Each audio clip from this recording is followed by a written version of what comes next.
Faithfully, what does that look like, huh? Well, this month actually marks the 5-year anniversary of Gateway Branson. But let me tell you that Amy and I never had a vision to plant a church here. We thought the last thing Branson needed was yet one more church. But God did. God had a vision. And I've been so amazed at being able to see all the life change, just the privilege and the honor that it's been to be part of that. It's been amazing. When NASA was working on, sending a man to the moon and they were building a rocket ship, President Kennedy visited the factory there. And he ran into the janitor just as the janitor had finished cleaning the bathrooms. And President Kennedy asked him, "What is your role here? What's your job function?" And this janitor's reply was, "I'm part of the team that's going to help put a man on the moon." See, he had caught the vision. Vision is a powerful thing. And if people can catch that vision and they can see that vision, the world can change. But when people have a vision, it's really just kind of a temporary thing, right? It doesn't last. It lasts for as long as usually the person that started that vision lasts. But when God has a vision, it's eternal. Have you ever thought about what God's vision for you might be? Or what God's vision for us might be, or for this church? What about the vision for the people in Branson that choose to follow him? See, God's inviting you to be a part of making history. He's calling right now.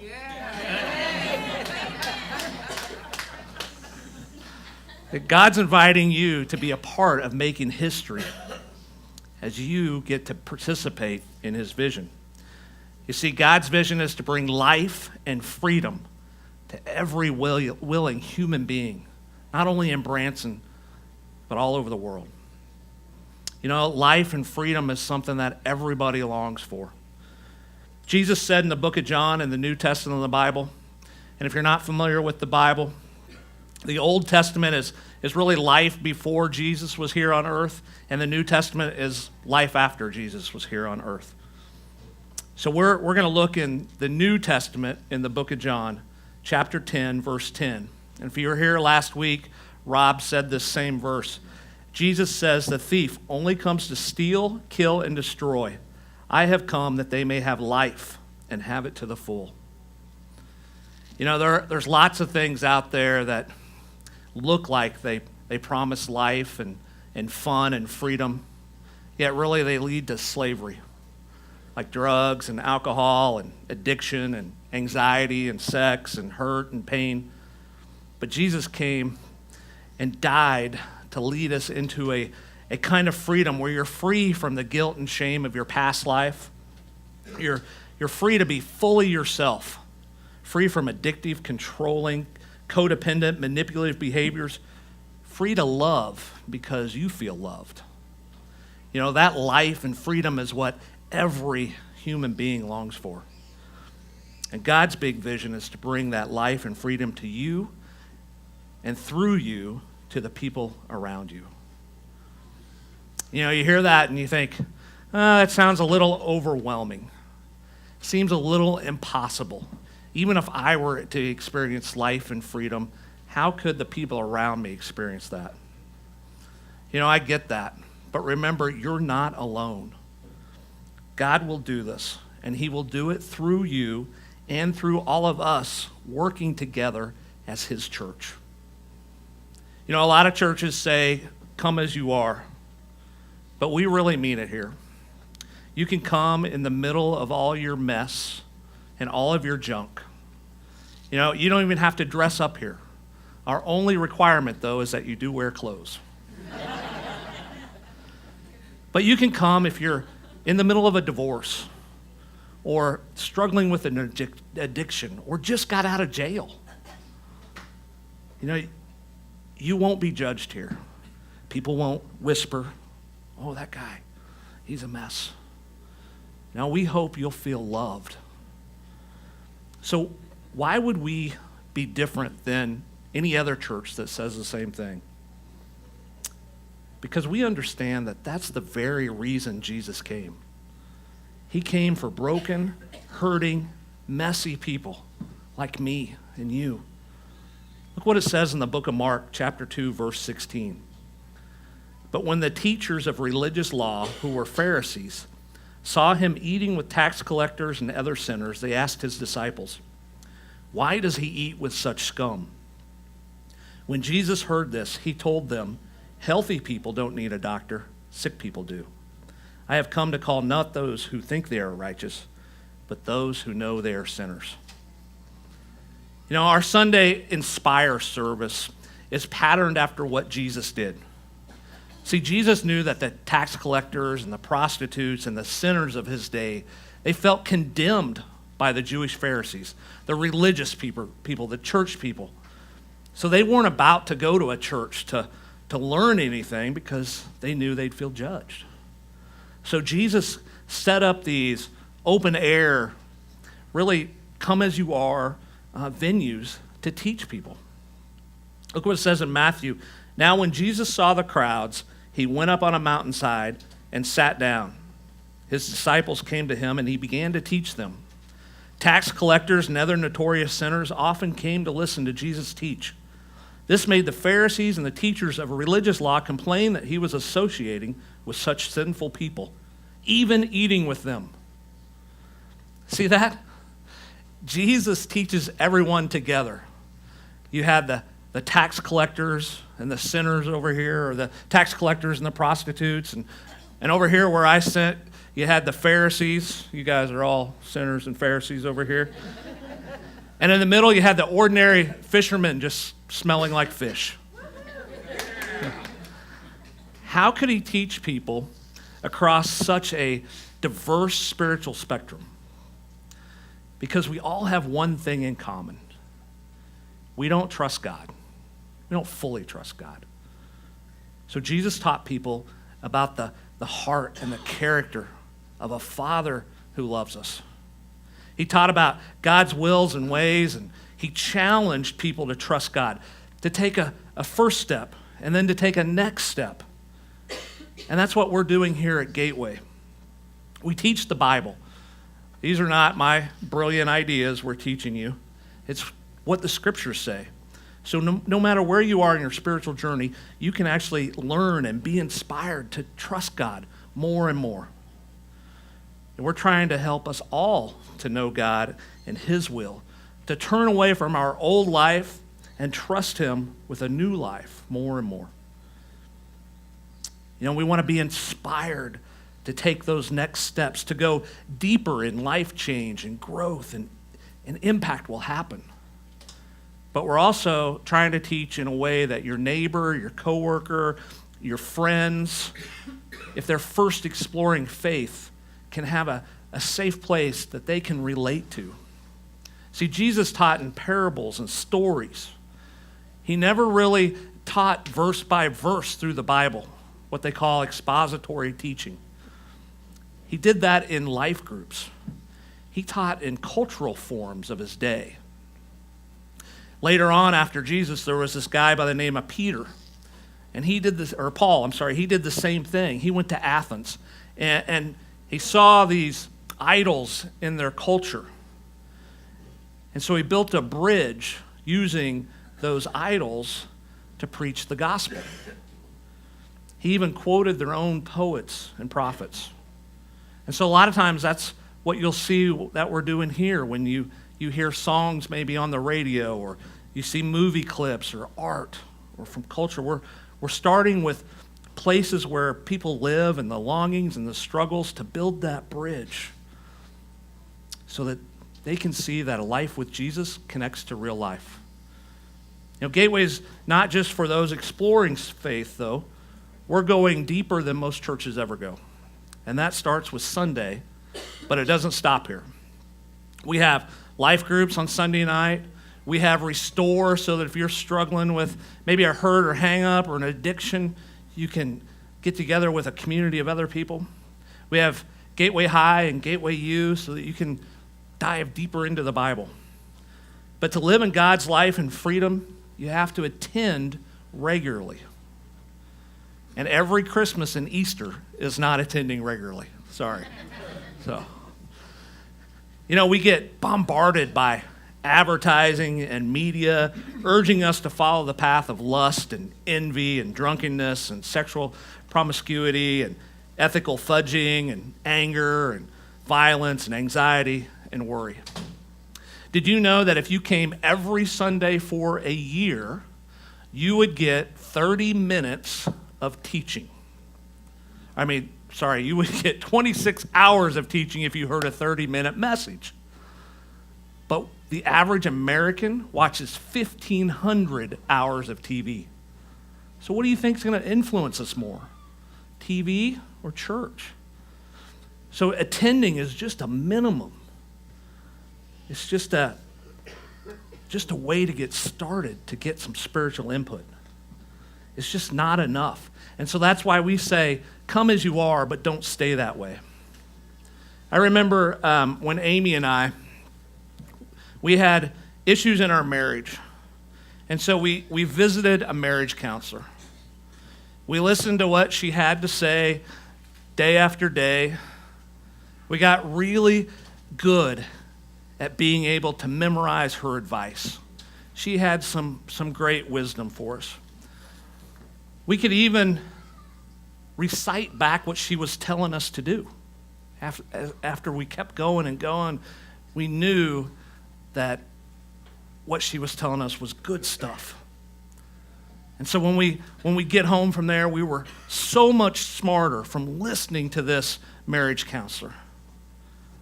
But yet, week after week, we continued to have problems. And I didn't understand why, because we had all of this knowledge. So we came to the conclusion that the marriage counselor didn't work. It didn't fix our problems. We just didn't feel fed by it. So we tried another counselor, and we were getting more and more knowledgeable about marriage, but we still had problems until finally we ended up at a marriage intensive. And they made us put into practice the tools that we'd learned. And then they kind of coached us through that as we were practicing those things. And our marriage started getting better. See, when we put into action what we heard and what we were being taught, that led to new life and freedom. So it's not just about sitting and listening. Another thing that we say around here is to live connected. And you can do that by getting involved in serving. Serving's the best way to meet people here. And it's also the way to follow Jesus. Look what it says in Mark. Jesus says, even the Son of Man came not to be served, but to serve others and to give his life as a ransom for many. When Christians think that church is all about where they go to be fed, feel good, they got the right kind of music, be served but never serve, they end up being stuck in spiritual childhood. They may know a lot of Bible trivia, but they aren't following Jesus. Not until they begin to serve others like Jesus did. This is what Jesus taught for life and freedom. And you don't have to have years and years of Bible knowledge to serve others. Look what the Bible says about the followers of Jesus after only a year of hanging out with him. It says, the Lord now chose 72 other disciples and sent them ahead in pairs to all the towns and places he planned to visit. These were his instructions to them. The harvest is great, but the workers are few. So pray to the Lord who is in charge of the harvest. Ask him to send more workers into his fields. See, he sent them out to serve, to do the very thing that he was doing. Healing, feeding, caring, showing compassion. And when you start serving with others who catch God's vision, it's not just good for others. It's not just good for the church, it's good for you. God forms us spiritually as we learn to serve those around us. And you've all been given spiritual gifts and unique abilities and life lessons that God can use to help others. Whether it's kids or teens or homelessness or addictions or people just struggling in all kinds of ways. See, serving forms us spiritually. And it's also good for you because it's the easiest way to meet people, to find what we call around here spiritual running partners, where you can have 2 or 3 people that you can trust, that you can have that start encouraging one another in this race of faith, this journey. You meet friends to go through life with. Many of you know Rick. Rick drives a van on Thursday nights for us. He drives a van this morning on Sunday. Some of you probably came on Rick's van. Just last week, he told me how serving here is like family to him. Getting to build a relationship with those around him just helped him build deeper into life with those people. Just 2 years ago, Rick was in a motel room on meth, but he's experienced life and freedom. So serving is where you start to really live connected and the church begins to feel personable. And once that happens, then God can take and you become transformed. Watch this.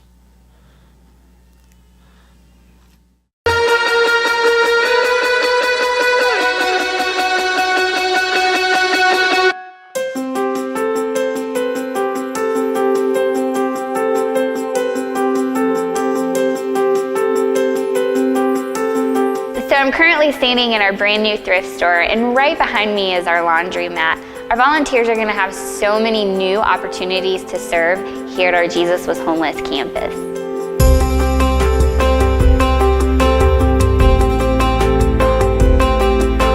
So one of the things I love about Jesus Was Homeless is that it's a way to connect to our community. It's like an extended family of people. And this new big space right in the middle of the building is going to be a great place to do that. So whether it's church on Sunday mornings, we got music, food, couches, people hanging out, or whether it's Thursday mornings, we're putting together the meals, we're taking them out in the community. This is going to be that flexible space where we can do all those things. Other things that we're going to have here on our campus is a cafe, a community garden, even an after-school program. So outside of that main room are tons of classrooms and flexible spaces. Let's take a look. Whether it's preschool, grade school, junior high, or high school, we're going to be able to serve so many more kids in our community thanks to these rooms.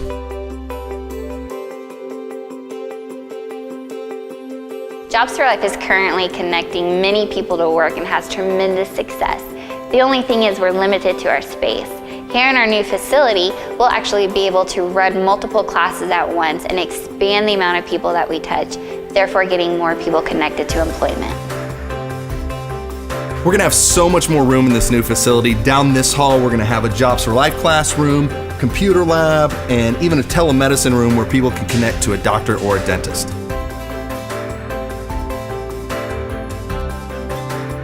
The biggest value about this new campus is the ability to continue our mission of transforming lives into a new way of living.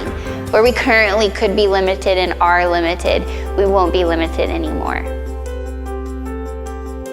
This whole organization started back in 2008 when Brian and Amy Stallings put together about 47 meals in their kitchen, delivered them out to the community, and it's been so exciting to see that continue.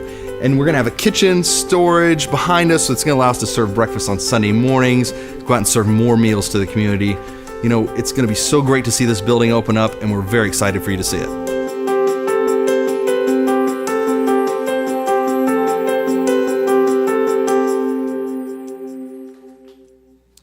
All right, so some of you may be thinking, why do we need a new building? Or you may be thinking, oh, you're just like all the other churches who just need a new building.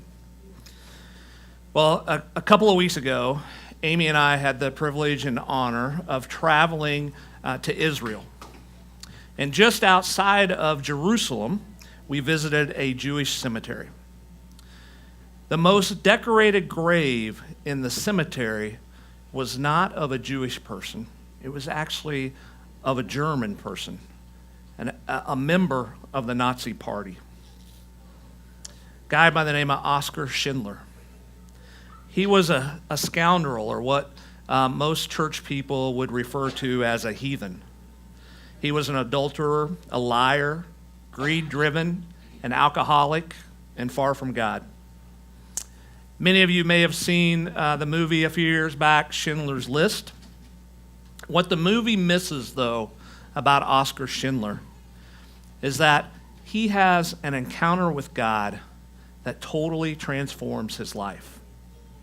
You see, when God gets a hold of Oskar Schindler and begins to transform him, Oskar creates a safe haven for Jews in his factory. He spends his entire fortune creating this safe haven. He gives up everything for a people group that most of the world dislikes. But because of that safe haven, he saved the lives of 1,200 Jews who now have over 8,500 descendants. That's generational impact by one person. So when I see that picture, I don't see a church building. I see a safe haven for scoundrels, for heathens like Oskar Schindler, for messy people like me. I see a place of healing and hope. And we are so limited with what we can do here. We're out of space. But more importantly, we need a place that will have more accessibility, more services, more opportunities to connect with one another, to go deeper. A place where people will feel safe to have an encounter with God that can catch God's vision to bring them life and freedom and transform them. A place expanded beyond our community where God's people, other church planners, church leaders, mission teams, community people can come and learn and replicate the process of what's going on in Branson and take it back to their community where they can restore brokenness and begin healing. A place where families are lifted up and they become the givers and not the receivers. See, Jesus clearly tells us what his mission was when he was here on earth. In Luke chapter 19, verse 10, he says, "For the Son of Man came to seek and save those who are lost." See, this new building, this will be a place where the lost can be found. This will be a place that will impact generations of individuals and families. This isn't my church. It's God's church. And you who invest, serve, and lead to make God's church strong, you're an owner. You're a shareholder in that kingdom. And every time God changes a life, which he actually says is more valuable than gold and silver, your eternal shareholder account gains. I don't know how that works. I just know that Scripture tells us that at the end of our life, we're going to get to have an incredible review of our life and the impact we made. And that's his promise to us, a life that lasts. And I promise you that as long as I'm part of this church and I'm part of God's vision to bring life and freedom to those around us in our community, we will be a church that is on mission with Jesus. And we will seek to save those who are lost. Because Jesus came for people who were far from God, who had messed up, who were down and out. And he came to tell them that he was for them. You know, I want us to be an Oskar Schindler church, willing to give up everything. I want Gateway to be a safe haven for scoundrels and heathens. I want Gateway to be known for impacting generations.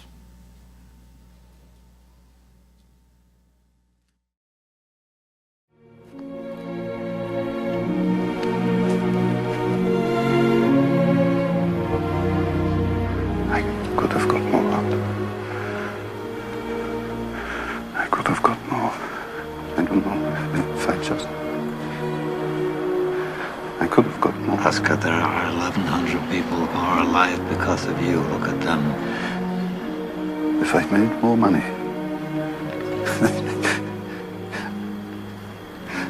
I threw away so much money. You have no idea. If I just... There will be generations because of what you did. I didn't do enough. You did so much.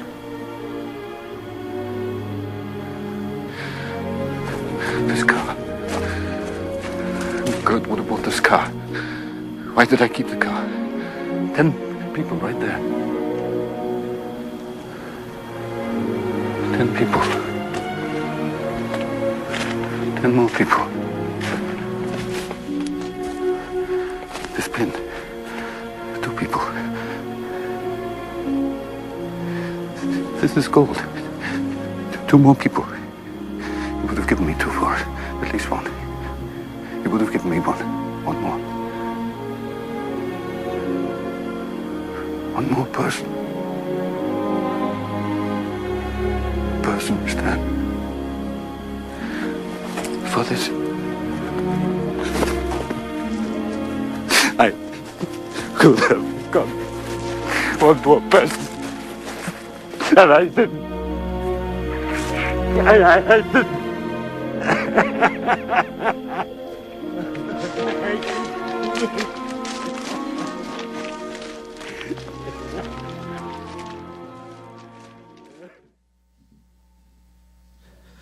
So are you with me? Yeah. All right. It all starts with you. So will you take that next step? Are you ready to go beyond just attending church? Ask yourself today, are you all in with Jesus? Are you willing to give up everything, like Oscar Schindler, to reach your friends and neighbors, to reach one more person to bring them life and freedom? Well, the band is going to come up here and play some songs to God and for God and about God. And you can sit or stand. We'll put the words up on the screen. But during this first song, I want you to take this time to really do business with God. There'll be people up front here on both sides that would love to pray for you or pray with you. You know, we don't pass an offering bucket. This is just our gift to you. But if you would like to be on mission with us and reach more lost and broken people, we've got offering buckets in the back on the connection spot. You can put your gift in there. But during this first song, really take that time to do business with God and say, God, I want to bring life and freedom to those around me. I want to point them to you.